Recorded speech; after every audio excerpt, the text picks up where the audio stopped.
us get our physicals once a year, and if we don't get sick, well, we don't even really think about our health very much.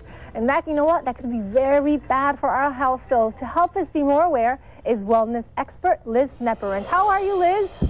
Great, how are you? Well, after I took my test, I don't know how I am. I'm going to have to talk to you about that later on, because I know that pursuing health is very popular New Year's resolutions, but we can't deny that the road's a little bit hard. What have you seen as one of the biggest challenges to achieving wellness?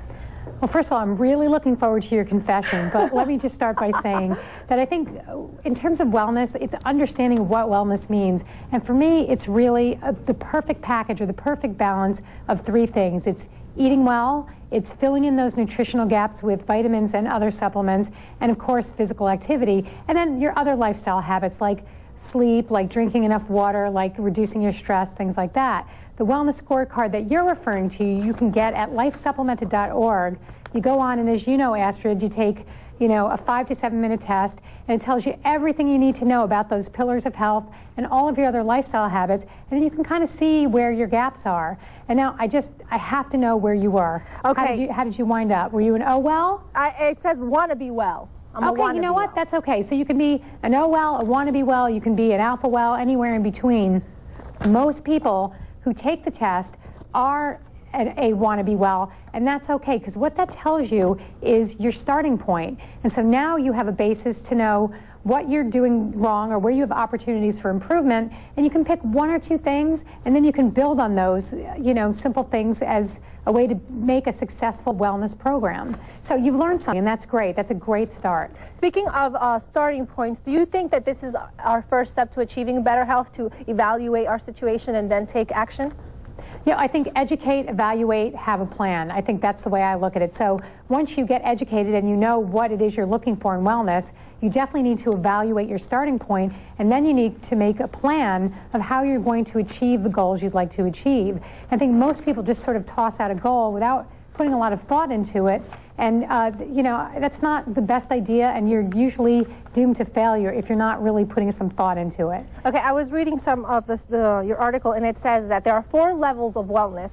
I want to know which ones are they, and how do we Americans stack up? Well, you've got the OWells, which we talked about, which, obviously they need a little work, and that's okay. You're finding out where you're starting. You've got the wannabe wells, which are people who they want to do better, but they just haven't quite gotten there. Then you have your wells, which are doing pretty well across the board.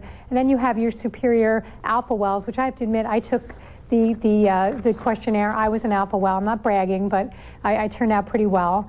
And those are the people who have very pristine, very good health habits. But even alpha wells like me, we have a few areas we can always work on. Oh, rub it in because you got better scores than I did. Oh, yeah, well, I can't help it. Okay, well, how about... But, even, like, for instance, I wasn't taking folic acid, and as a woman in their childbearing years, every doctor will tell you that it's very important to take your folic acid as a woman who is in the childbearing years. For people... for some other people, it might be exercise that is the problem. That's not my problem area, but perhaps for someone else it is. I think the beauty of that My Wellness scorecard is it allows you to see very clearly what areas you can work on. Okay, how about Hispanics? I'm Latino, and how do we stack up when it comes to diabetes? I know we have a big issue when it comes to that. Well, I think just in general, a lot of, Hispanic people and also people of color, they're usually not doing as well in the obesity category and in the diabetes category. And so that is something that some of it's genetic, some of it's environmental, and those are some things you're going to have to be extra careful and pay extra attention to, whereas maybe somebody who doesn't have that genetic profile might not have to as much. Okay, we did find out that I was a wannabe well. What are some simple things that I can do to improve my everyday life? Because one of the problems that I find is time. Well, let me repeat it. It's evaluate, so know where you're starting from. Of course, educate, know what you're trying to do, and then go and have a plan after you've evaluated your starting point. So again, a simple thing, go to that My Wellness scorecard, take it, go get some simple tips that we have on the website, and just, have, knowledge is power, and knowledge will be the thing that will get you there. Thank you so much, Liz. I will do just that so I can be rank up there like you are.